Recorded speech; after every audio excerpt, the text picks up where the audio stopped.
Welcome back here on the Senior Network. We are now joined by Jim Keith of Keith's Funeral Home. Great to see you again, Jim. Good to be here. It's been a while. It has been a while. Yeah, a lot has happened. Business is growing. It is. And of course, I like being around you guys, and I felt maybe it's time to get out and make another connection and There just you say go. hello. Well, love to see you. Tell us what's going on then. I know you mentioned you kind of ebb and flow with business. And Yeah, business is really taking off. Yeah. And it's one of those things that's such a streaky business, so you never know what's going to happen. It isn't like I can do anything that increases business, but Right. but I just want to be there whenever people need me, and it's been good. I've been on call myself for almost 6 years. It's been almost 6 years. is that how long you've been in business now? Yeah. Wow, I cannot believe that. Okay. Yeah, 24 hours a day. No answering machine. Just you. No answering service. Just me and a couple trusted part-timers. Well, and I know if you look at your reviews, they're awesome. So it means you're still doing what you should be doing. You're there for them. Well, we're trying. One of the things that makes us unique is that we're local. I mean, we're part of the community. Exactly. We're part of the churches. And, Right. one of the big trends now in funeral service, it's been going on for a while, but it has never really hit Hilton Head, and that is the consolidators, the big corporations that come up and buy up a funeral home. And, unfortunately, In this area. they've got here, yeah. Yeah. So, but anyhow, it's nice being local, and it's nice being family owned, and and it's nice being me because I'm with every family. I make the arrangements, whether it's at the house or the funeral home, and then if someone dies at home, I'm the one that goes to the house. At the service, I'm there.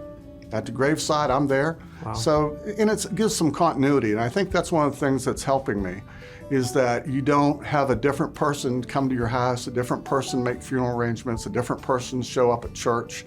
Yeah. Because you have an anxiety level at each of those stages. Well, I can see. I think you have a niche. I mean, you have that VIP concierge type service. I mean, like you said, who else can do one-on-one? And in your business, I'm sure a lot of it's word of mouth. It is.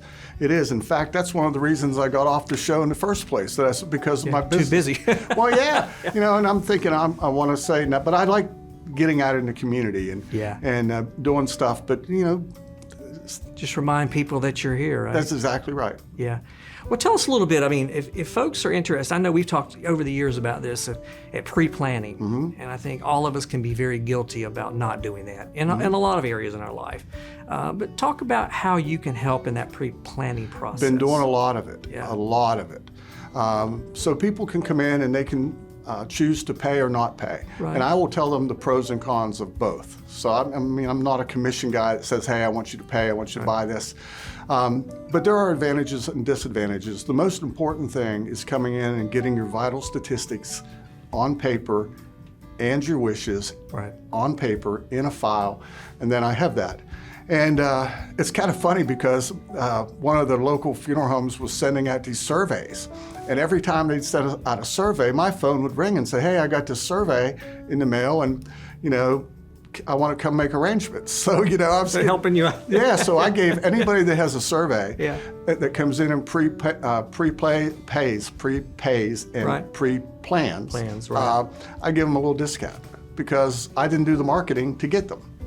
Very good. So you just pass it on. Yeah, just pass it on. Great. Now, as far as you're on Hilton Head Island. 63 Arrow Road. Okay. Yep. Now, what areas, as far as people, do you work in Bluffton at all? I get a lot of calls out of Bluffton. Okay. Some out of Beaufort. Oh, you do? Okay. Every now and then, one out of Savannah, but they're usually Hilton Head or Bluffton people that actually, they may pass away at one of the hospitals, but Sure. I'll go anywhere. And so as far as business, obviously word of mouth's your biggest, but referrals, you work with the hospitals, hospice? Hospitals.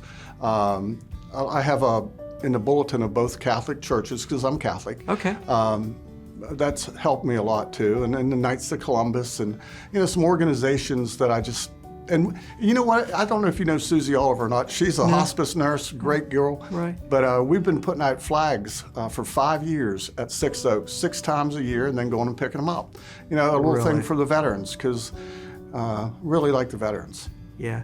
Well, like I said, Jim, everybody says wonderful things about you. I know you got a great business, and I appreciate you taking the time to come on the show today. Thank you. I appreciate it, Gregg. Stay with us, more to come here on the Senior Network.